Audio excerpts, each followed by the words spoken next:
Namaskar, welcome viewers, well-wishers of Organizer.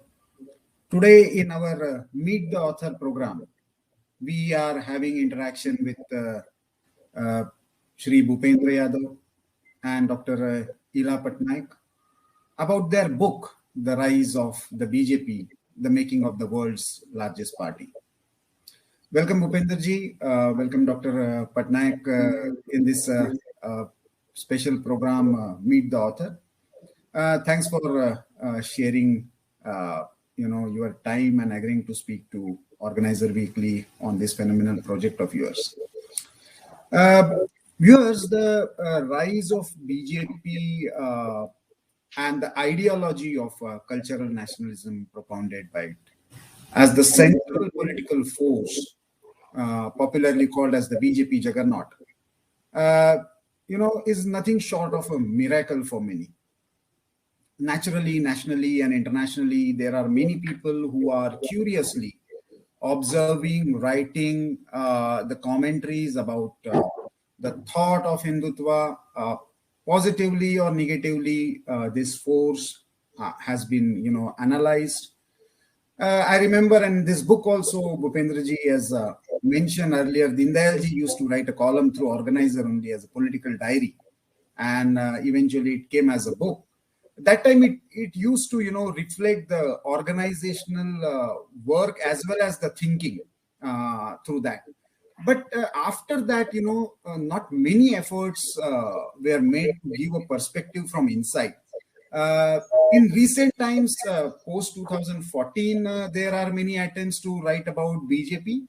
But I found this book, I tried to go through, each phase very curiously. I found two interesting things. One is, of course, this curious combination of, a political activist and an academic who is basically an economist. It is a combination of, in a way, inside-outside perspective. But another interesting aspect that I found is generally people tend to revolve around either the party and the ideology or the personalities, that are involved in this journey. Here, first time I have seen that the party as an organization, ideology, personalities, and in a way policy perspective with election data. All these things have, beautifully interwoven together. Let us start the conversation with Bhupender ji. Bhupender ji, थोड़ा सा इस project के बारे में बताइए. ये means what was the idea behind this, ये कैसे शुरू हुआ, and why Ila ji as the co-author. Thank you Praphull ji. मैं आपको धन्यवाद देना चाहता हूं कि आपने बुक के बहुत सारे पहलुओं को छुआ. लेकिन हमारा आइडिया कैसे शुरू हुआ कि जब कोई पॉलिटिकल पार्टी देश के अंतर्गत आकर के शासन करती है तो उससे गवर्नेंस की उम्मीद होती है. और बीजेपी एक आइडियोलॉजिकल बेस पे खड़ी हुई पार्टी थी. जब श्यामा प्रसाद मुखर्जी जी का देहांत हुआ और मौलीचंद शर्मा छोड़कर के जनसंघ चले गए, तब ऐसा लगा कि अब जनसंघ तो केवल कुछ नए लोगों का समूह है, ये पार्टी बन पाएगा. तो दीनदयाल जी ने कहा कि हम आइडियोलॉजी पे अफर्म रहे लोग हैं, हम पार्टी के कार्यकर्ताओं में से नेता और नेता में से ही सरकार को चलाएंगे. दीनदयाल जी का उस समय का सपना था. एक दौर ऐसा भी आया कि जब पार्टी अपने आइडियोलॉजिकल वैल्यूज को लेकर के आगे बढ़ रही थी तो देश में लोकतंत्र पे संकट आया और पार्टी ने अपने आप को मर्ज कर दिया. परहेज नहीं किया कि हमारे अपने अस्तित्व का क्या होगा, क्योंकि देश के लोकतंत्र को बचाना था, तो मर्ज कर दिया. मर्ज करने के बाद भी बीजेपी ने, जनसंघ के ग्रुप्स ने कभी नहीं कहा कि हमें परेशानी नहीं है. जनसंघ जनता पार्टी का सबसे बड़ा ग्रुप भी उभर करके आया. लेकिन जब लोगों को परेशानी हुई तब तय हुआ भाई आइडियोलॉजिकल कमिटमेंट को आगे बढ़ाते हुए देश सेवा में रहें या क्या करें. तो फिर निर्णय हुआ कि नहीं, भारतीय जनता पार्टी बननी चाहिए. और 84 में जो हमारी नई पार्टी बनी उसको पहले आम चुनाव से भी कम सीट आई. फर्स्ट आम चुनाव में हमें 3 सीटें आई थी, 84 में 2 आई. तो पार्टी ने फिर ईमानदारी से थिंकिंग करी कि भाई ये कोई गलती तो नहीं हो गई कि हमने दीपक छोड़ दिया और कहीं हमारा आइडियोलॉजी को लोगों ने माना नहीं. पर उसके बाद भी पार्टी ने एक नया स्वरूप लिया और 84 की यात्रा ने 91 में पार्टी को प्रमुख विपक्षी पार्टी बनाया और 96 में एक बार सत्ता में लाए, फिर वापस से 13 महीने बाद चुनाव हुए और पार्टी ने एक देश को शासन दिया, राज्यों में भी शासन दिया। तो जब इलाजी से मेरा 2019 के चुनाव के बाद एक बार बैठना हुआ तो इलाजी का मेरे को ये कहना था कि बीजेपी की ये जो सेकंड विक्ट्री आई है, कंटिन्यू सेकंड विक्ट्री, इसका पर्सपेक्टिव लोगों के सामने आना चाहिए। जब उस पर चर्चा हुई, बात हुई, तो एक ड्राफ्ट नोट बना। ड्राफ्ट नोट बनने के बाद हमारा ऐसी चर्चा में विषय निकला कि ये पर्सपेक्टिव, पॉलिटिक्स का पर्सपेक्टिव अपने आप में अधूरा रह जाएगा अगर उसमें गवर्नेंस और पॉलिसी नहीं आई। कि बीजेपी ने आकर कांग्रेस से क्या डिफरेंट किया, बीजेपी ने आकर क्या गवर्नेंस का मॉडल दिया जो बीजेपी की आइडियोलॉजी, गवर्नेंस और पॉलिसी को भी ये बताता हो। मियरली सत्ता लेना काम नहीं है। तो मैंने फिर इलाजी से कहा कि इसमें बहुत सारा इकोनॉमिक्स और पॉलिसी का इशू है, आप अगर मेरे साथ सहयोग करेंगी तो अच्छा होगा। और मेरे को एक खुशी है कि उनका जो एक एकेडमिक व्यू है, उनका जो डाटा को एनालिसिस करने का उनका जो एक इकोनॉमिक्स का व्यू है, और सबसे बड़ी बात है कई बार बुक हम लिखते हैं सेल्फ प्रेज के लिए, आखिर बुक जब एक एकेडमिक सेक्टर में जाएगी और इंटरनेशनली भी अगर बुक जाएगी तो फिर उस बुक का क्या पर्सपेक्टिव होना चाहिए, उसमें इलाजी की काफी मदद मिली। तो ये हमारा एक तरीके से दोनों का कॉम्बिनेशन बना। और इलाजी के एक दो अच्छी हार्वर्ड यूनिवर्सिटी वगैरह में एक दो प्रोफेसर्स हैं, उनको भी पहले प्री बुक रीडिंग हमारी हुई थी ताकि एक बार कोई लंबा हमारे लोगों के दोनों के बीच में डिस्कशन हुआ। और कोविड के समय में वर्चुअल डिस्कशन भी हमारा कंटिन्यू हुआ और एक डिस्कशन से जो हमारे विषय निकले वो हम इस किताब के रूप में निकले। जी, Ilaji, I would like to understand from you, what was your inspiration behind this project? Because as an economist, if you think in a way, apparently this is more political text, understanding Indian politics and the journey of Indian politics in a way, keeping Janasangh and BJP at the center in the post-independent era. But as an economist, what was that inspired you to associated with this book? So fundamentally, I feel that economic policy is driven by politics. That it's political economy. That who are you trying? Whose aspirations are you trying to meet? What are your objectives?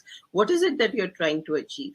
And in the last few years, when we tried to understand what the BJP government was trying, so I was part of the government in as an economic advice. Yeah. Yes. So, yet I found that the understanding of what are we trying to do was not clear to most people. People would often question, acha ye kar diya, wo kar diya, where is the coherence? What is the thought behind it? What is it that is making this party, this government choose to do certain things? So I felt that for that, understanding the politics, understanding the history, where is this party coming from? What has it been trying to achieve in the past? What is it that it will try to achieve in the future, so that we understand where these economic policies are going to take us? I thought that was very critical. And, I was fortunate enough to know Bhupinder-ji through various parliamentary standing committees because he was heading a lot of these committees for the finance related bills. And, I work at National Institute of Public Finance and Policy. So we work for the government. So I happen to, through that process, know him. And I would ask him questions. And, he is very honest and frank and discusses. So for me, it was like, look, I am very fortunate to be getting these answers from you, but these are answers that everybody needs to know, because, very few people know and understand about the party from this point of view, which he was bringing onto the table as an insider. Mm-hmm. So that's what inspired me to be part of this project. And, he's so well read. He has worked in the organization. So both as a scholar and as a person who has experience, it was an opportunity that was, I would never let go of such an opportunity. No wonder it brings a totally different kind of perspective, because I have read almost all the books that are related to BJP that have come up in the last few years, but most of them are either leadership centric or the party as an organization or ideology centric. Bhupendra जी, एक प्रश्न जो इस पुस्तक में भी एक धारा के रूप में दिखता है और जिस पर बीजेपी को बार बार पूछा जाता है, वो है भाजपा की विचारधारा, भाजपा का संघ के साथ संबंध। आपने शुरुआती चैप्टर्स में खास करके जनसंघ के दौर में उसका विश्लेषण भी किया और बाद में जब बीजेपी अपने आप को रीइन्वेंट करती है तब भी इसकी चर्चा की है पुस्तक में। थोड़ा सा, क्योंकि आप विद्यार्थी परिषद, अधिवक्ता परिषद और फिर भाजपा, तो एक तरह से संगठन और फिर संगठन बाद में सरकार, ऐसे सारे विषयों में, तो आप कॉमन व्यूअर्स को, कॉमन रीडर्स को कैसे एक्सप्लेन करेंगे आज के कॉन्टेक्स्ट में? एक डोमिनेंट फोर्स था और तब बीजेपी जनसंघ फॉर्म होते हुए संघ के कार्यकर्ताओं को कुछ मिलना, और दूसरी तरफ संघ ने ये कहना कि हमारे दरवाजे तो सबके लिए खुले हैं, जो सलाह मांगने के लिए आएगा सबको देंगे। आज डोमिनेंट फोर्स बनने के बाद आज की बीजेपी, आप कैसे देखते हैं इस संबंध को? अगर किताब की शुरुआत में देखें तो फर्स्ट चैप्टर में ही, ऑर्गेनाइजर में ही आर्टिकल छपे थे मलकानी जी के और बलराज मधव के, उनको हमने कोट किया इस पुस्तक में। तो ये व्यू था कि संघ को अपने आप में एक पार्टी बनना चाहिए, पर श्री गुरुजी ने उस समय बहुत स्पष्टता के साथ कहा कि संघ अपने आप में कोई राजनीतिक पार्टी नहीं बनेगा, संघ का मिशन बना। और कालांतर में हमने देखा है कि धीरे धीरे संघ के जो स्वयंसेवक है, श्री गुरुजी की जो प्रेरणा थी कि संघ कुछ नहीं करेगा, स्वयंसेवक ही सब कुछ करेंगे, तो उन स्वयंसेवकों ने संघ की शाखा में तैयार होकर समाज के अलग अलग क्षेत्रों में कार्य रचना को खड़ा किया। 50s के दशक में, 60s के दशक में, जैसे जैसे कार्य बढ़ता गया, और आज तो ये स्थिति है कि विज्ञान के क्षेत्र में, सेवा के क्षेत्र में, ऐसे भी विषयों में अब संघ पूरी तरीके से उनके स्वयंसेवक अलग अलग, संस्कृति के क्षेत्र में, कला के क्षेत्र में, ये ऐसे क्षेत्र हैं जो अब 90s के बाद एक नए क्षेत्र है जिसमें वो जा रहे हैं, और पर्यावरण जैसे क्षेत्र में भी काम हो रहा है समाज की आवश्यकता के हिसाब से। तो दत्तोपंत जी के एक सेंटेंस को मैंने इसमें कोट किया है कि we are interrelated but not interdependent. और मेरे को अच्छी तरह ध्यान है, अधिवक्ता परिषद राष्ट्रीय महामंत्री के रूप में जब मैं काम करता था तो दत्तोपंत जी ने हमारी एक बैठक में कहा था कि देखिए, हम सम विचार संगठन है, हम एक आइडियोलॉजिकल फाउंडेशन से बंधे हुए हैं कि हम नेशन फर्स्ट की थ्योरी में विश्वास करते हैं, हम मानते हैं कि हम एक सांस्कृतिक प्रवाह का हिस्सा है, लेकिन हम लोग अलग अलग क्षेत्रों में काम करते हैं। तो हम 3 बातों में अलग रहते हैं। पहला, बीजेपी ये निर्णय नहीं करती है कि वीएचपी का अध्यक्ष कौन बने, और वीएचपी ये निर्णय नहीं करती है कि बीजेपी की तरफ से विधायक दल का नेता कौन बने। दूसरा, कभी ऐसा नहीं होता है कि विद्यार्थी परिषद को ये लगे कि अब ये बीजेपी की सरकार है तो सरकार का ये फंड हमको आना चाहिए। उनका कहना था अपने नेतृत्व के निर्णय के मामले में, अपनी पार्टी के फाइनेंशियल मामले, अपने संगठन के फाइनेंशियल मामले में, और अपने संगठन के रेजोल्यूशन में, क्योंकि जो मजदूर संघ का रेजोल्यूशन हो सकता है वो हो सकता है लघु उद्योग भारती का ना हो। तो ये एक जो इंटर रिलेटेड है, हम विचार के कारण हम जुड़े हुए हैं, और लेकिन हम इंटरडिपेंडेंट नहीं, कि एक दूसरे के ऊपर नहीं है। और इसलिए मैंने दत्तोपंत जी के सेंटेंस को करते हुए, अगर आप इस पुस्तक को देखेंगे तो एक प्रेस में हम लोगों ने जगह जगह यूज किया, ये एक मॉरल बंधन है, एक नैतिक बंधन ज्यादा है, लेकिन सारा नैतिक बंधन का आधार केवल त्याग नहीं है। कोई ऐसा नहीं है कि कोई धर्माचार्य की पीठ पे बंधन है ना, ये एक आइडियोलॉजिकल है, मॉरल मतलब मॉरल बाउंडिंग है संघ के साथ, लेकिन particular ideology, particular it's not a sect. हम ये नहीं कह सकते कि ये सेक्ट है, ये कोई कल्ट है ना ये कोई सेक्ट है, ना ये कोई कल्ट है।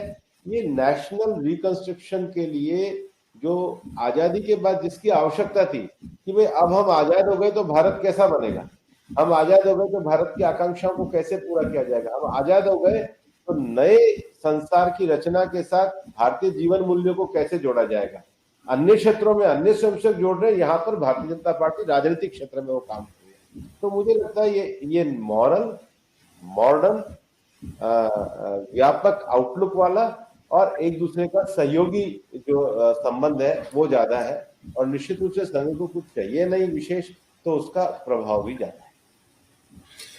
एक जो कॉमन थ्रेड दिखता है भूपेंद्र जी आपके पुस्तक में भी, वो मुझे पन्नों में दिखा कि एक तरह से राष्ट्रीय सुरक्षा और राष्ट्रीय संस्कृति ये दो एक कोर थीम की तरह इवॉल्व होते हुए दिखते हैं। और उसमें भी यदि हम देखते हैं कि जम्मू कश्मीर और नॉर्थ ईस्ट, इन विषयों को लेकर जनसंघ के समय से, चाहे रिजोल्यूशन के संबंध में हो, श्यामा प्रसाद मुखर्जी का बलिदान हो, वहां से लेकर अब 370 के, यदि हम पॉलिसी पर्सपेक्टिव से देखें तो जनसंघ और भाजपा का इन राष्ट्रीय सुरक्षा के कुल मिलाकर और खास करके जम्मू कश्मीर और पूर्वोत्तर के मामले में आप इस प्रभाव को, इस योगदान को किस तरह से एनालाइज करना चाहेंगे? मतलब वो एज अ पॉलिटिकल मूवमेंट के रूप में रहना एक बात होती है, और जब गवर्नमेंट में आते हैं तो उसको पॉलिसी में उतारना दूसरी बात होती है।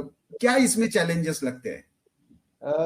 देखिए, उत्तर नॉर्थ ईस्ट में चूंकि मैं आजकल मणिपुर का इंचार्ज हूँ, और मेरा एक मानना है कि कांग्रेस ने लंबे समय तक नॉर्थ ईस्ट को जो डील किया वो एडहॉक बेसिस पे किया, और 5 साल में प्रधानमंत्री नरेंद्र मोदी जी की सरकार आने के बाद जो सरकार ने एक तरीके से हर महीने मंत्रियों का जाना अनिवार्य किया, पॉलिसीज की मॉनिटरिंग करी, प्रधानमंत्री जी ने खुद पॉलिसी की मॉनिटरिंग करी। और आपको ध्यान है 2-3 साल पहले जब जम्मू कश्मीर में बाढ़ आई थी दीपावली के अवसर पर, तो प्रधानमंत्री जी एक रात जाकर के रहे, और 370 जो हम कहते थे कि ये भारत की एकता और अखंडता का विषय, integration of Jammu Kashmir means Jammu Kashmir का स्टेटस भारत के सभी राज्यों के समकक्ष होते हैं। हम विकास की दौड़ में समकक्ष हैं, और हम विकास की दौड़ में उसको आगे बढ़ते हुए देखना चाहते हैं, और जो बेसिक फंडामेंटल जो वैल्यूज और लॉ है वो चलने चाहिए, वो किसी के आधार पे नहीं चलने चाहिए।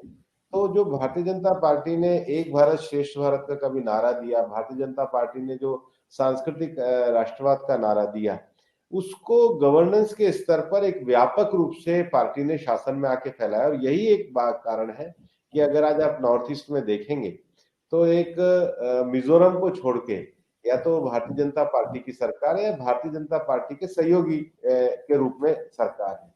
तो ये बहुत बड़ी उपलब्धि है। लोग कई बार एक हैवॉक क्रिएट करते हैं कि बीजेपी कभी भी माइनॉरिटीज के बीजेपी के खिलाफ। मैं हमेशा उनको कहता हूँ कि भाई अरुणाचल तो बौद्धिस्ट प्रधान है लेकिन बीजेपी की सरकार है, आसाम में माइनॉरिटी इतनी ज्यादा है, 2 बार हम 2/3 मेजोरिटी लेकर के आए हैं, मणिपुर में भी आज हम एक सरकार के अंदर है, त्रिपुरा में हम सरकार में है, नागालैंड 100% क्रिश्चियन है लेकिन हमारा उप मुख्यमंत्री वहां पर है, मेघालय भी 100% क्रिश्चियन है लेकिन बीजेपी का वहां पर विधायक है। तो हम ऐसे जो हमारे बारे में पेंट किया जाता है कि सरकार में आने के बाद हम कोई अलग करते हैं, शासन के लंबे समय ने दिखाया कि भारतीय जनता पार्टी उन क्षेत्रों का न केवल विकास कर रही है, लोगों का दिल जीतने में भी समर्थ है।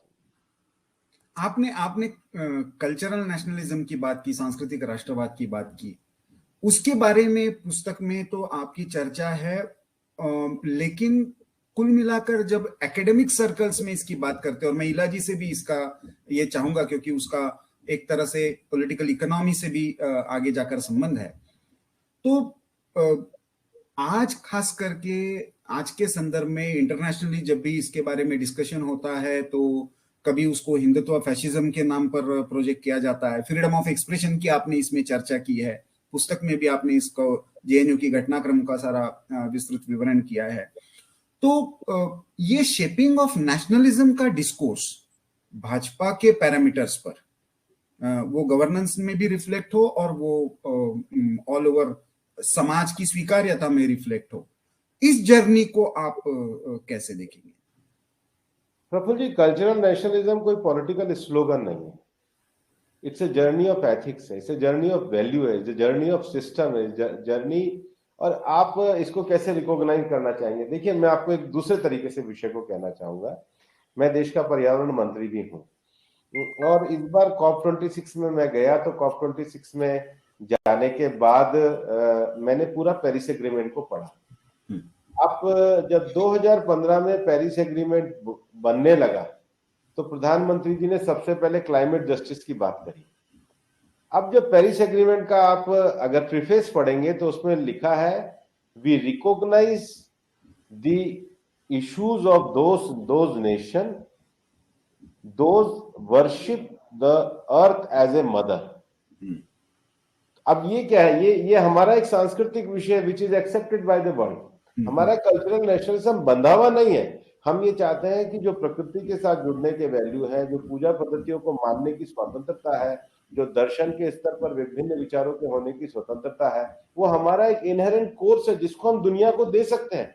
हमें उससे भागना नहीं चाहिए। हाँ, ये सभी लोग कहा करते थे कि भाई जो अब लगातार हमने ऑर्गेनाइजेशन में सीखा है, जो आज के समय में उपयोगी नहीं है उसको छोड़ना अच्छा है।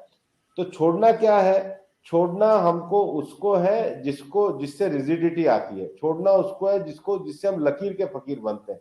लेकिन जो वैल्यूज है, जो थॉट है, जो प्रोसेस है, जो भारत दुनिया को दे सकता है, उसको कैसे आगे बढ़ाना, यही तो थॉट महात्मा गांधी जी का था। गांधी जी के जो हिंदू स्वराज की कल्पना से लेके जो सारे विचार थे, वो जो स्वराज का विचार था, तो गांधी जी स्वराज के विचार में कोई सक्रिय थोड़ी है।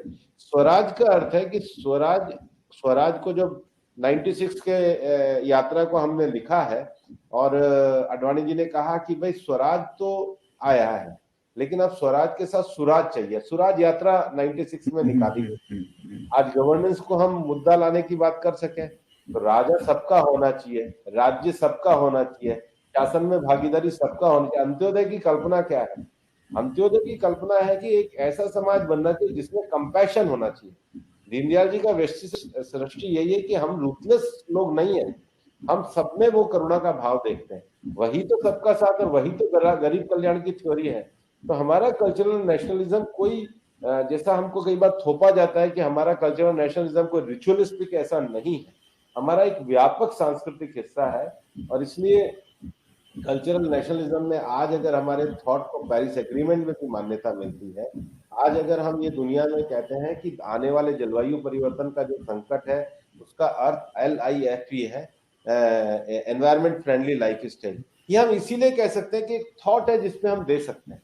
तो मेरा मानना है कि इसकी व्यापकता को देखना और इसके लिए जो भी हमारे हीरोज रहे हो, जिसका डिस्ट्रक्शन इस भावना से किया हो कि भाई ये एक तरीके से हीन आइडेंटिटी में हो, उसको तो रेस्टोर करना ही पड़ेगा। इसलिए हम राम मंदिर को पूरी तरीके से समर्थन करते हैं। भारतीय जनता पार्टी पहली बार पालमपुर अधिवेशन में लेके आई है और जो हम समर्थन करते थे आज तो सारी विपक्षी दल भी उसको समर्थन करने लग गए हैं। आपको इंटरेस्टिंग है, आजकल छत्तीसगढ़ सरकार का सबसे बड़ा जो विज्ञापन चलता है वो गोधन का चलता है, गोवर्धन प्रोजेक्ट को सबसे बड़ा विज्ञापन चलता है। तो हम कोई संकीर्ण चीजों में नहीं है, हमारा सबका साथ सबके विकास की संकल्पना भी कल्चरल नेशनलिज्म का ही। Ila ji, I would like to bring you in at this moment. Gram Swaraj की बात करने वाली, स्वदेशी की बात करने वाली, close in a way close economy के नाम पर बात करने वाली, ऐसा एक प्रोजेक्शन बीजेपी के बारे में होता है।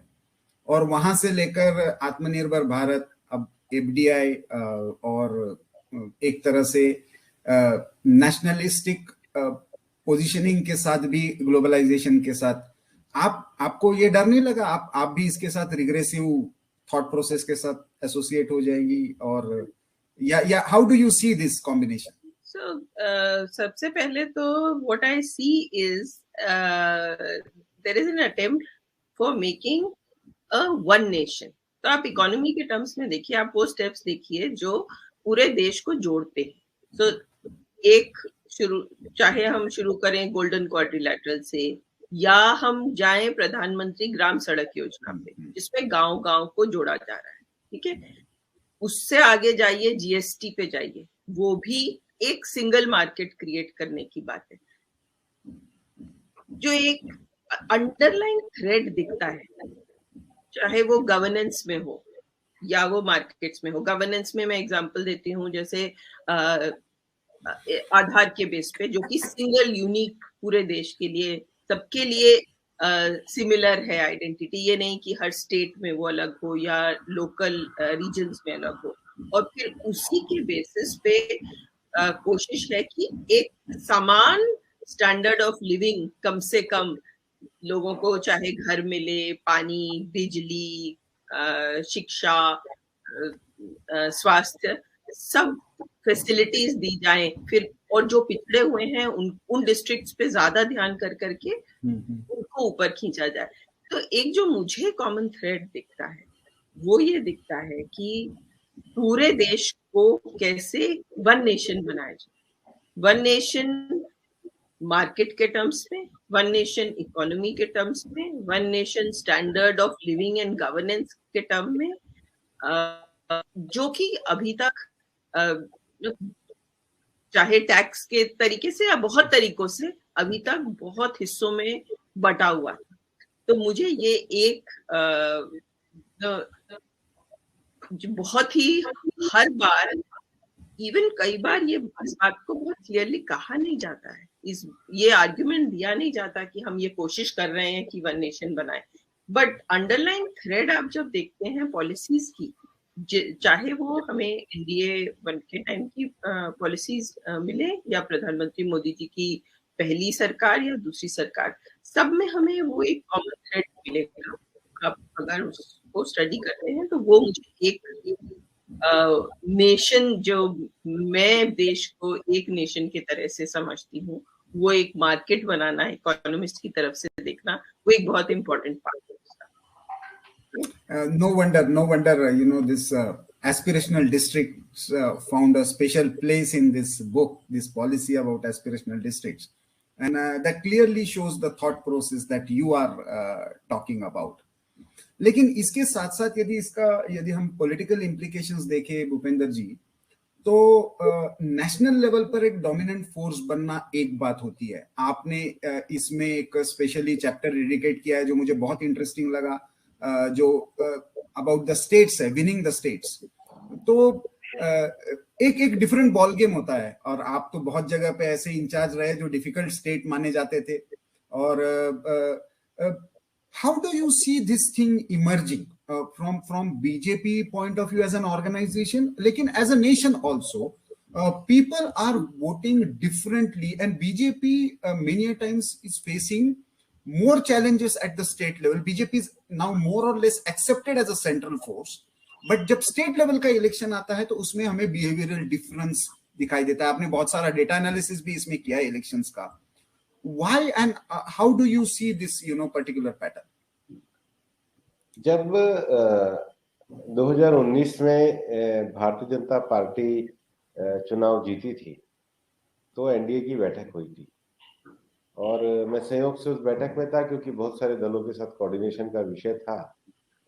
माननीय प्रधानमंत्री जी ने उस समय एक भाषण कहा था, और वो उन्होंने कहा था कि देखो, हमें एक विषय को बनाना पड़ेगा, एक शब्द को हमें मानना पड़ेगा, और वो शब्द जो है इस देश को चलाने के लिए इम्पोर्टेंट है। तो सबने सोचा क्या शब्द बोलेंगे। मैंने एक जगह बुक में भी रेफरेंस करा है, तो उन्होंने कहा नारा। तो नारा means national ambition and regional aspiration. हम लोग एक फेडरल स्ट्रक्चर के देश हैं, हम लोग एक रूपता के साथ विविधता में एकता का हमारा एक नारा है, that is our cultural nationalism. और एक ही सत्य को लोग बहुत तरीके से बोलते हैं, ये हमारा एक फिलोसॉफिकल थॉट भी है। तो आप रीजनल एस्पिरेशन और नेशनल एम्बिशन को मिलाकर चलेंगे तो भारत में लंबे समय तक राज कर सकेंगे, जो भारतीय इथोस के नजदीक है। और इसलिए हम कोई राष्ट्रीय पार्टी हो गए तो हम किसी विचार को पैदा नहीं होने देंगे, ऐसा नहीं है, लेकिन हम जो असली विचार है, जो सत्य का विचार है, उसके लिए लोगों को करेंगे। और इसलिए हमारे पूरी विचारधारा में भी अगर आप देखेंगे संघ की आइडियोलॉजी में, तो हमने कभी भी किसी प्रदेश को अपनी भाषा, भूषा, वेशभाषा उसको कोई, बल्कि संघ के ऐसे भी लोग रहे हैं जो एक प्रदेश से निकल के दूसरे प्रदेश में गए और उसकी भाषा के साथ इतने एकरूप हो गए कि लोगों को लगता था ये तो हमसे अच्छी भाषा बोलते हैं। क्यों? क्योंकि ये जो भारत की खूबी है, इसको आगे आना चाहिए। और ये देखिए, कई बार रीजनल एस्पिरेशन को हम एड्रेस नहीं कर पाते, तभी जो हिंदुस्तान के जो वोटर का ट्रेंड है वो नेशनली और राज्य दोनों जगह अलग अलग तरीके से वोट देता है एक साथ चुनाव होने पर भी। जैसे आप इसको उदाहरण के साथ देखेंगे कि उड़ीसा में एक साथ चुनाव हुए जी, जितनी बीजेपी को कंपैरिजन में लोकसभा की सीट आई उतनी विधानसभा में नहीं आई।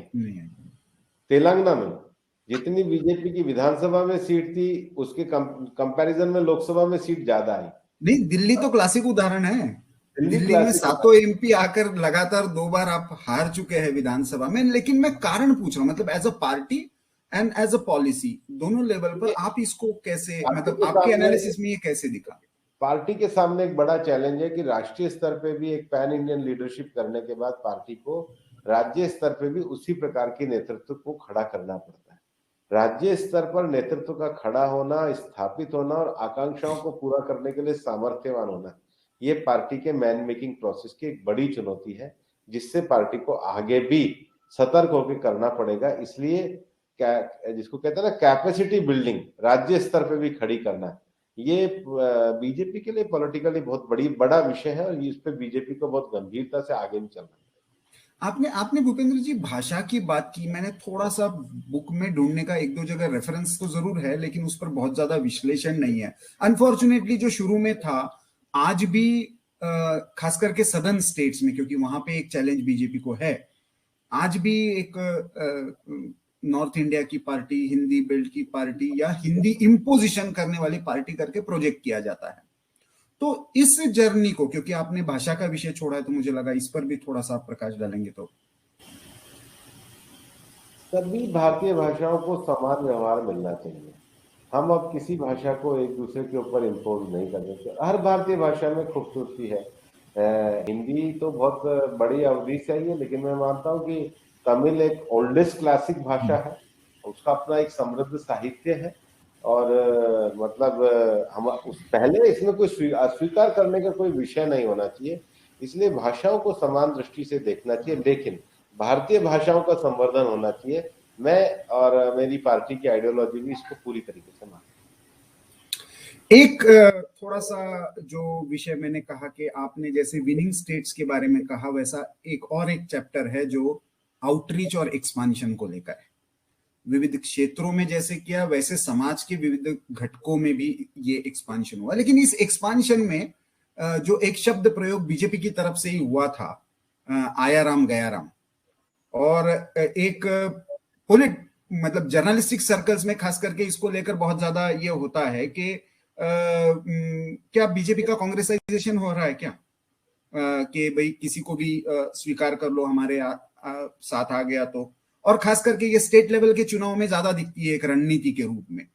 और दूसरी तरफ बीजेपी का एक जो ये था कि पार्टी विथ अ डिफरेंस, ये भी एक तरीके से क्या डाइल्यूट हुआ है क्या? तो कुछ उत्तर तो आपने प्रयास किया है पुस्तक में, लेकिन चर्चा में मैंने सोचा कि आप इसको एक्सप्लेन करें तो ज्यादा। अच्छा प्रश्न है प्रफुल्ल जी, और ये सामयिक प्रश्न उठता है। देखिए, एक्सपेंशन ऑफ पार्टी में पार्टी को नए नए क्षेत्रों में लोगों में अपने आप को बढ़ाना पड़ेगा, लेकिन विषय यह है कि पार्टी ने अपने कोर थ्रस्ट को बदल दिया है क्या। जैसे आइडियोलॉजिकल लेवल पे, कि जो 1950 में हमने कहा था कि एक देश में एक विधान एक निशान होगा, तो हमने उसको 2019 में दोबारा आके भी पूरा किया। एक्सपेंशन करने के बाद भी पार्टी ने 1986 में कहा कि राम जन्मभूमि बनना चाहिए। जैसे ही न्यायालय से विषय समाप्त हुआ, पार्टी ने उसको बढ़ाने का काम किया। या पार्टी ने कहा कि 1996 में कि अब स्वराज नहीं स्वराज नहीं, अब स्वराज भी चाहिए, तो पार्टी ने गरीब कल्याण योजनाओं के साथ उसको लगाने के लिए काम किया। ये हो गया एक विषय पॉलिसी के स्तर पे, कि पार्टी अपने निर्णयों से पीछे नहीं हट रही, पार्टी अपने निर्णयों को आगे बढ़ा रही है। दूसरा, जब हम कहते हैं कि वे ऑफ लाइफ, मान लो वे ऑफ लाइफ में सबके स्वास्थ्य के लिए योगा बढ़िया है, तो क्या पार्टी योगा दिवस को आज अंतरराष्ट्रीय स्तर पे लोकप्रिय नहीं कर रही? पार्टी उसके लिए भी काम कर रही है। तीसरा, पार्टी की इनर चीज, जो दीनदयाल जी कह के गए कि भाई पार्टी की इनर डेमोक्रेसी जिंदा होनी चाहिए। पार्टी डायनेस्टिक पार्टी नहीं बननी चाहिए। जब आप हमारे एपिलॉग का लास्ट पैराग्राफ पढ़ेंगे तो फ्यूचरिस्टिक बीजेपी के लिए जो हमने लिखा है, हमने यही कहा है कि डायनेस्टिक पार्टी नहीं बनना, वैल्यू बेस्ड चीजों को आगे बढ़ना, कुछ चीजों को कड़ाई से पालन करना, 75 वर्ष की उम्र के बाद नए लोगों को आगे आने के लिए प्रोत्साहन करना। तो पार्टी अपने कोर वर्किंग के इश्यू में, पॉलिसी और गवर्नेंस के इश्यू में और अपने उठाए हुए विषयों को इम्प्लीमेंटेशन करने के विषय में किसी प्रकार का कोई कॉम्प्रोमाइज नहीं कर रही। लेकिन हाँ, एक्सपेंशन के लिए नए लोगों को तो लाना पड़ेगा, लेकिन नए लोगों को लाने के बाद उनको पार्टी से परिचित कराना होगा। इसलिए बीजेपी का जो बिगेस्ट जो एक्सपेंशन के समय में जो सबसे बड़ा कार्यक्रम हुआ कि पार्टी ने डिजिटल माध्यम का उपयोग करके 10 करोड़ की सदस्यता करी। केवल सदस्यता करके नहीं रुके, उसके बाद संपर्क अभियान चलाया। केवल संपर्क अभियान करके नहीं रुके, उसके बाद पार्टी ने अपना प्रशिक्षण अभियान चलाया। केवल प्रशिक्षण अभियान करके नहीं रुके, उसके बाद पार्टी ने हर जिले में पार्टी कार्यालय में ई लाइब्रेरी भी स्थापित करी। ताकि जो सदस्य बना उससे संपर्क हो, जिससे संपर्क बना उसका प्रशिक्षण हो, और जो प्रशिक्षण हो वो ई लाइब्रेरी के माध्यम से पार्टी की आइडियोलॉजी से कंटिन्यूटी जुड़ा है। तो पार्टी ने अपना एक्सपेंशन किया है, अपने नए लोगों को जोड़ा है, विनेबल कैंडिडेटों को लेके आए हैं, लेकिन अपने गवर्नेंस में, अपने इश्यूज में, अपने ऑर्गेनाइजेशनल वैल्यूज में किसी प्रकार का कोई कॉम्प्रोमाइज नहीं किया है। इसलिए ये पार्टी का उत्थान तो है, लेकिन पार्टी का अलग होना नहीं मानता हूं मैं। तो पार्टी अपने कोर इश्यूज पे चलती रहे। Ilaji, how do you see this? Means in the governance parameter, or for that matter, even in political economy, this relationship between party and governance, government is very critical when it comes to delivery. You were, for some time, you were in the government also, and you tried to understand the party, and now you have tried to analyze the evolution of the party. How do you see this, party influencing the decision-making or policy-making apparatus? Do you see there is some kind of strain or, confusion that you talked about? Or there is a way or a mechanism to, build some kind of consensus or understanding which is unique to the BJP?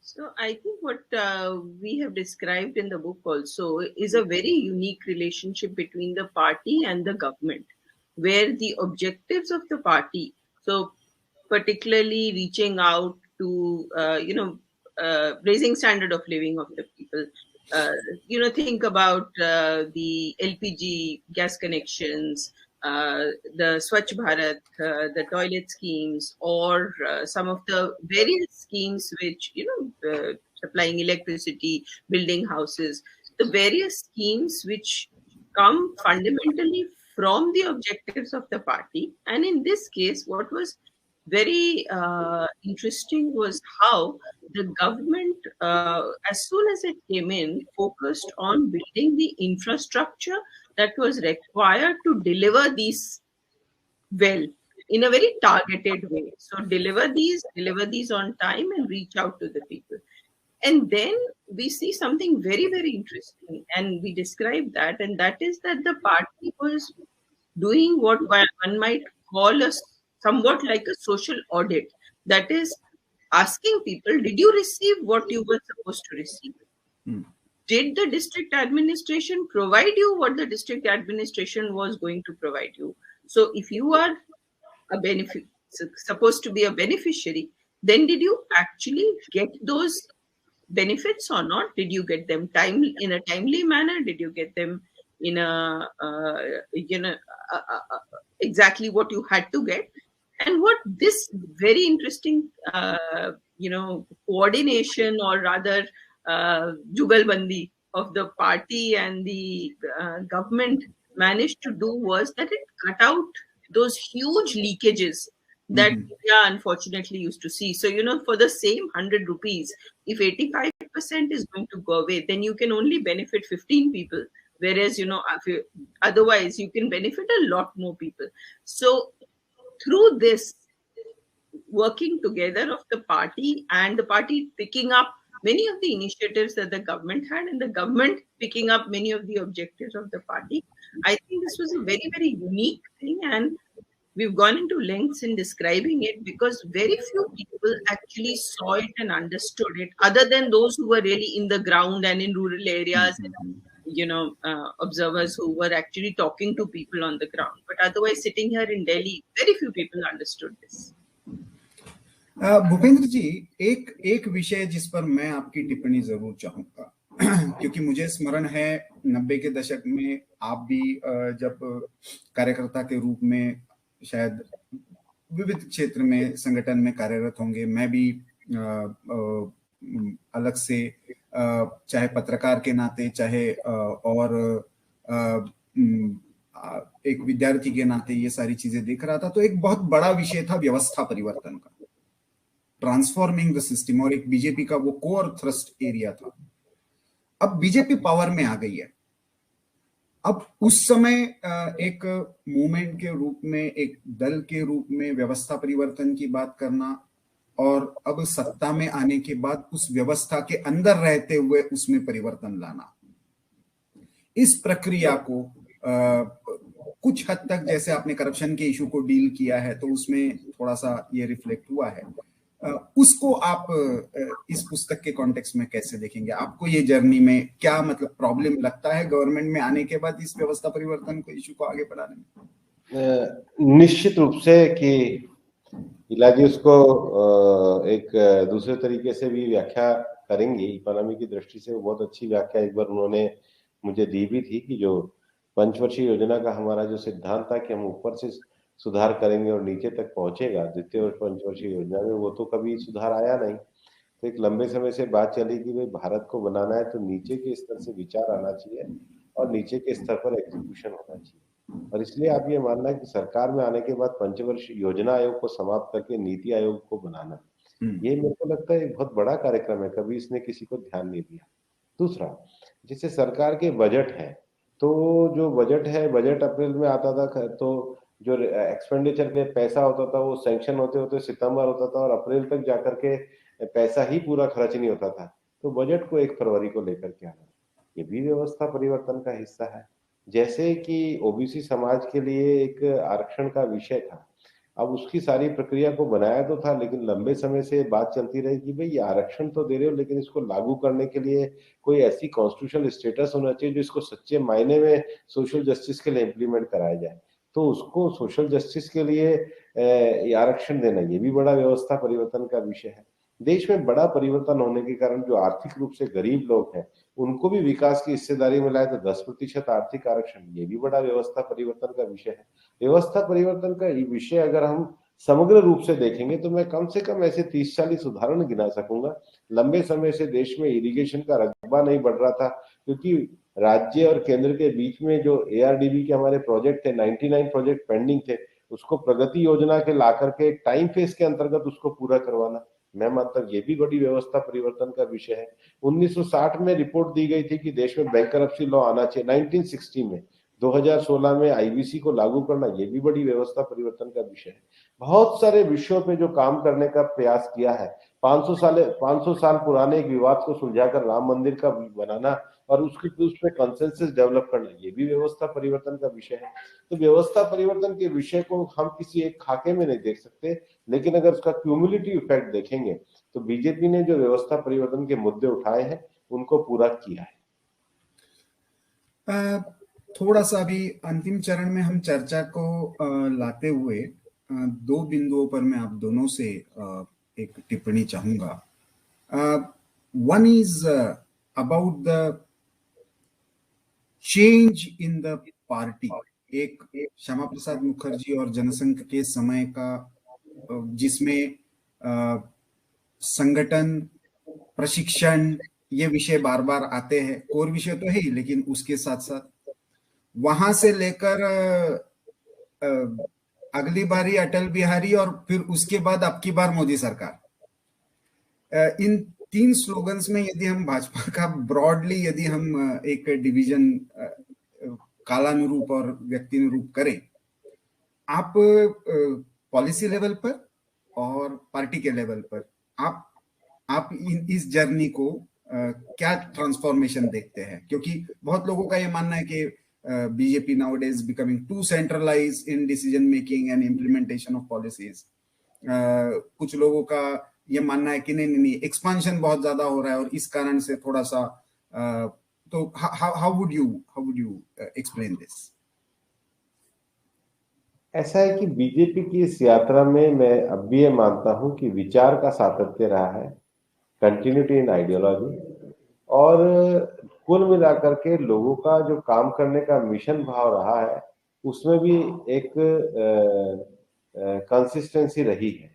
तो उसमें कोई बहुत बड़ा परिवर्तन नहीं आया। लेकिन हाँ, ये सच है कि 50 के दशक में चाहे श्यामा प्रसाद मुखर्जी, और उसके बाद 70 से 80 के दशक में वाजपेयी जी, उसके बाद वाजपेयी जी और अडवाणी जी, और उसके बाद बीजेपी के अन्य नेतृत्व क्रम में व्यक्तियों की पर्सनैलिटी का बड़ा योगदान होता है। लेकिन मुझे एक बात किसी नेता ने कही थी कि देखिए, आज हम आपकी सरकार में देखते हैं तो प्रधानमंत्री जी के साथ एक राष्ट्रीय अध्यक्ष पूर्व राजनाथ जी, नितिन जी, अमित जी, अडवाणी जी, जोशी जी, नड्डा जी और उपराष्ट्रपति माननीय वेंकैया जी, कोई भी देश में आपको ऐसी राजनीतिक पार्टी नहीं मिलेगी जिसमें इतने 7 अध्यक्ष हो और जो अध्यक्ष बना हो फिर उसको उतनी ही रिकॉग्निशन हो जितना पहले के अध्यक्ष को। ये जो डेमोक्रेटिक सिस्टम बीजेपी ने खड़ा किया कि हम डायनेस्टिक नहीं है, हम एक डेमोक्रेटिक पार्टी है जो एक प्रॉपर तरीके से अपनी इंटरनल डेमोक्रेसी में एक व्यवस्था का निर्माण करती है, हर 3 साल में नए अध्यक्ष को चुनती है, लीडरशिप को बढ़ावा देती है। मुझे लगता है कि ये जो बीज दीनदयाल जी ने बोया था, जो स्ट्रॉन्ग बीज दीनदयाल जी ने एक डेडिकेटेड कार्यकर्ताओं को और एक कार्य पद्धति का बोया था, पार्टी उसके ऊपर चल रही है। पर हाँ, पार्टी जब एक बीज रूप में होती है तो केवल एक बीज होता है, लेकिन जब वो बरगद का वृक्ष बनता है तो उसकी घनी छाया में बहुत सारे पशु पक्षी और एक कलरव उसके पूरे वातावरण और उसके आभा मंडल में रहता है। वो आभा मंडल के द्वारा हम ज्यादा अच्छी तरीके से अपनी छाया लोगों को प्रदान कर सके, ये पार्टी की कंधों पे भी बड़ी जिम्मेदारी है, जिसको लगातार चुनौती के रूप में पार्टी को पूरा करना। Ilaji, how do you see this, this journey?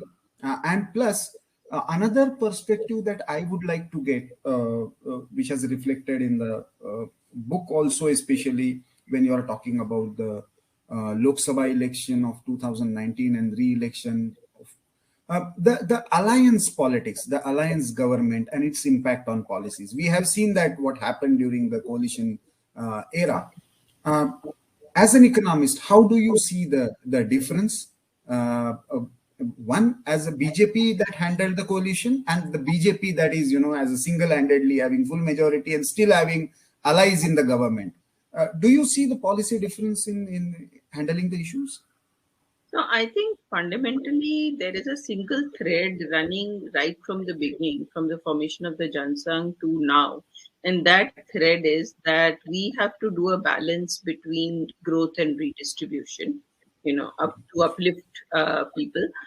So, and that balance means also at the same time trying to meet the dreams and aspirations of different levels. So, not just the poorest, but say the middle class who aspires to get jobs, who aspires to use technology, as well as the poorest whose standard of living has to be raised. And when I look at this entire period, then of course the beginning of the period was when this philosophy was being put in place and the framework, the ideas were developing, and they had been firmly put in place that this is what we want. We want the common man to be better off. So we are not catering, and for the whole of the country. And then from that, what I see in the Vajpayee period, and again, we've described that in the book, and we talk about how the various reforms were done, like the telecom reforms, privatization was done, NHAI, the Golden Quadrilateral was built, rural roads, which had been there throughout in almost every economic resolution of the Jansang and then the BJP. So that laid the foundations for higher growth, which could later also be used as the platforms through which redistribution could be done. So the third period was one in which you could actually begin with Jan Dhan accounts because, there was telecom. I mean, we know that there are countries where telecom is so expensive that the poor cannot afford it. People still use missed calls sometimes. They pay for incoming calls. Many developing countries suffer from that. We are very unique in that we have telecom almost ubiquitous. And the foundations were laid in the Vajpayee period.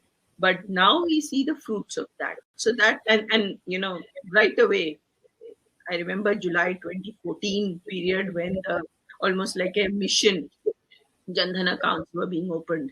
And it was an abhiyan that was started at that time.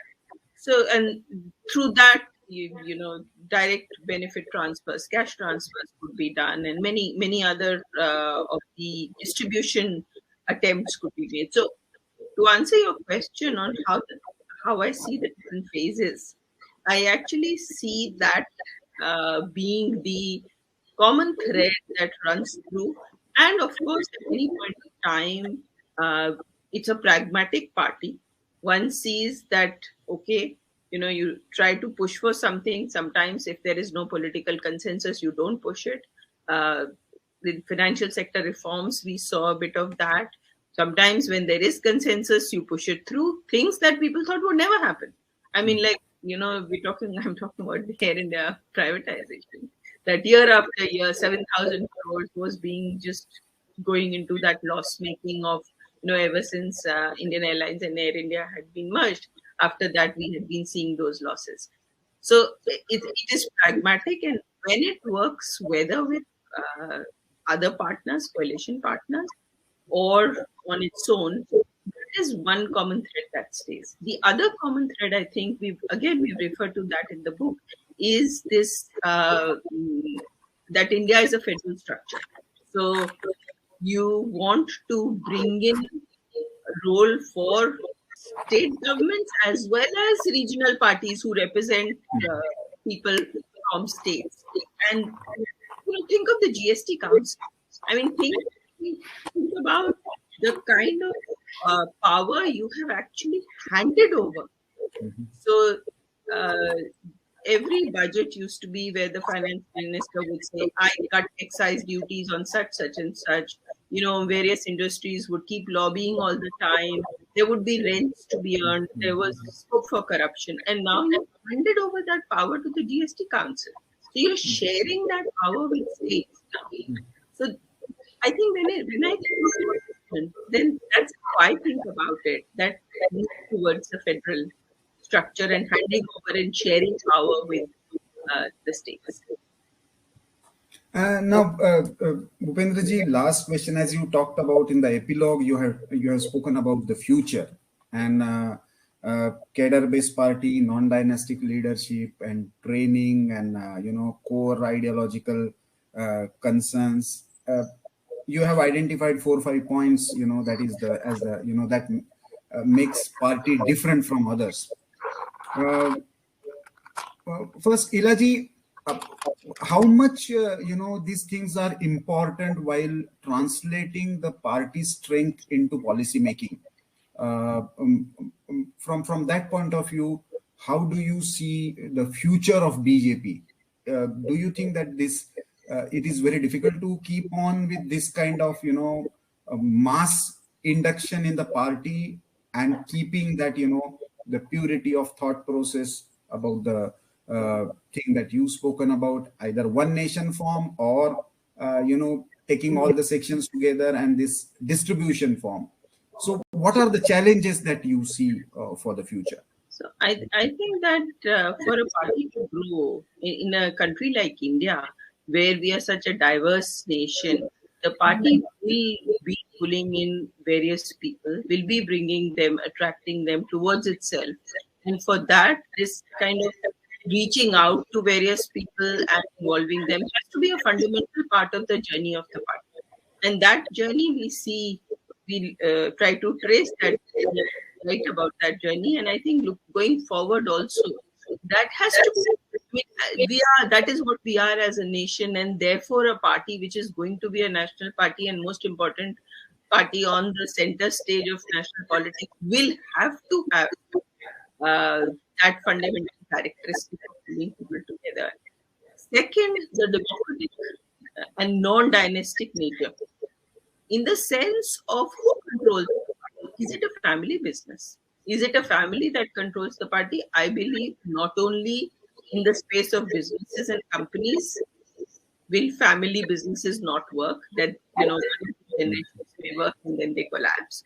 But even we see that in political parties, when political parties are family businesses, 1 or 2 generations is okay, and then they start collapsing. And we're seeing that. What is fundamentally different about the BJP, and it has, as long as it manages to keep that difference, I think it has a very big strength. That is a source of very big strength. Now, anybody joining the party knows that he can go up to the top. It is not that there is a family sitting there who he has to please to be in the party. So I think these are 2 fundamental strengths, and the party will face challenges in keeping these 2 strengths in place. But if it does, then it's going to be at the center stage of this country's politics. Bhupendra जी, आप कैसे देखते हैं future of BJP? As as a insider, it is very difficult to say talk about this, लेकिन एक तरफ जब Congress as a national opposition party दिन ब दिन डिक्लाइन हो रही है और रीजनल चैलेंजेस अलग अलग रूप में उभर रहे हैं, जिनके साथ डील करना बीजेपी के लिए एक तरह से पूरी तरह से नई स्ट्रेटेजी शायद सोचनी होगी, तो ऐसे में भाजपा का आज का स्वरूप, जिसमें एक स्ट्रॉन्ग लीडरशिप भी है, एक क्रॉस रीजनल और क्रॉस सोशल एक्सपांशन भी है, और उसके साथ साथ कोर इश्यूज शायद आपने मोस्टली सारे डील कर दिए जिनके नाम पर भाजपा को जाना जाता था। तो एक तरफ मंदिर टिक हो गया, एक तरफ 370 टिक हो गया, और समान नागरिक संहिता पूरी तरह से नहीं हुई, लेकिन शायद उसकी दिशा में भी कुछ कदम आगे बढ़ चले। तो ऐसे में आने वाले समय में आप एज ए इनसाइडर कैसे देखते हैं इस जर्नी को देखते हुए भविष्य के चैलेंजेस को? पहली बात तो प्रफुल्ल जी, विषय कभी पूरे नहीं होते। हमको दत्तोपंत जी एक चीज कहा करते थे कि जो हमारे मिशन का लक्ष्य है ये क्षितिज की तरह होता है, हॉरिजॉन की तरह होता है। जैसे जैसे हम आगे बढ़ते हैं तो धरती और आसमान और आगे चला जाता है, क्षितिज और आगे चला जाता है। तो कोई अगर जिसको कहते हैं कि परम वैभव भारत बनाना है तो कोई एक इशू के सॉल्व होने से नहीं है।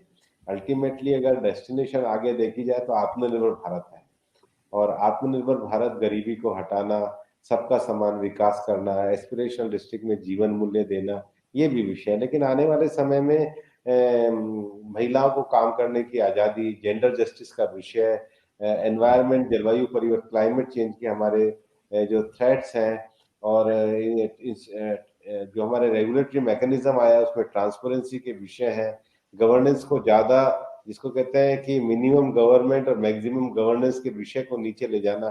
फिर उसके साथ ही अंतरराष्ट्रीय जो सांस्कृतिक आक्रमण हो रहा है उसके कारण अपनी भाषा, कला, साहित्य, संस्कृति, इनके विषय, इनके विचारों को भी बचा के रखना, मॉडर्निस्टिक और साइंटिफिक आउटलुक के साथ जोड़ना।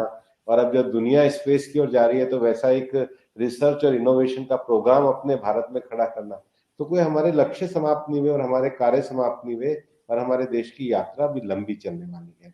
लेकिन इस यात्रा में स्ट्रॉन्ग डेमोक्रेटिक वैल्यूज के लिए निश्चित रूप से भारतीय जनता पार्टी के सामने भी अपने नेताओं की कैपेसिटी बिल्डिंग, ट्रांसपेरेंसी पूर्ण मैकेनिज्म, पार्टिसिपेटिव मैकेनिज्म, एस्पिरेशन लोगों का करना, और सभी सामाजिक समूहों का रिप्रेजेंटेशन होना। हम कोई एक वर्ग ना बन जाए, हम सभी वर्गों का रिप्रेजेंटेशन दे सके। और गवर्नेंस जो है केवल सेंट्रल लेवल पे ना हो, लोकल लेवल की गवर्नेंस भी उतनी ही मजबूत हो जिसमें एस्पिरेशन समाज के सभी वर्गों का भागीदारी हो। ये पार्टी के सामने चैलेंज भी है और पार्टी के साथ पास मन भी है इनको पूरा करने का। तो मुझे लगता है जो फाउंडेशन अभी खड़ी हुई है, इनको लंबा चलाने के लिए सतर्क और सजग रह करके काम को करना होगा। यही पार्टी की सबसे बड़ी चुनौती। चलिए, thank you very much, and I am sure this book, anybody who wants to understand post independent politics in India, keeping BJP at the center or understanding this journey, मुझे लगता है उनको ये पुस्तक जरूर पढ़नी पड़ेगी। और केवल पढ़नी नहीं पड़ेगी, एक थॉट प्रोसेस जिसको डॉक्टर विप्लव पटनायक ने एक एक्सप्लेन किया कि there is a common thread despite having different phases. वो पॉलिटिकली शायद फेजेस होंगे, उस समय की आवश्यकता होगी, लेकिन एज अ थ्रेड के रूप में, एक थॉट प्रोसेस के रूप में, तो मुझे लगता है एकेडमिकली भी ये पुस्तक रेफर करना शायद सबके लिए अनिवार्य हो जाएगा। आपके इस पुस्तक के लिए और एक बहुत ही academically rigorous and still politically very interesting document सबके सामने रखने के लिए आप लोगों को बहुत बहुत धन्यवाद। And again thanks for sparing your time for Organiser Weekly and coming on to this forum, meet the author. अपेक्षा करते हैं कि ये आपका कॉम्बिनेशन जो है एकेडमिक एंड पॉलिटिकल एक्टिविस्ट का कायम रहेगा, और हमको अलग तरीके से पॉलिसी पर्सपेक्टिव के नाते और भी कुछ पढ़ने को मिलेगा। Thank you, Praful ji. Today it is a great opportunity for us that we are speaking to the editor of the organizer, where the first, whether the BJP will create or not, whether the Janasangh will create or not, first article published there. Today you got our interview. Thank you very much to talk with you. Thank you. I'm Thank proud you. that organizer also complete his journey of 70 years, going to be 75 years. 75 so years. For your publication also. Thank you. Thank you. Thank you very much. Thank you. Thank you, Ilaj.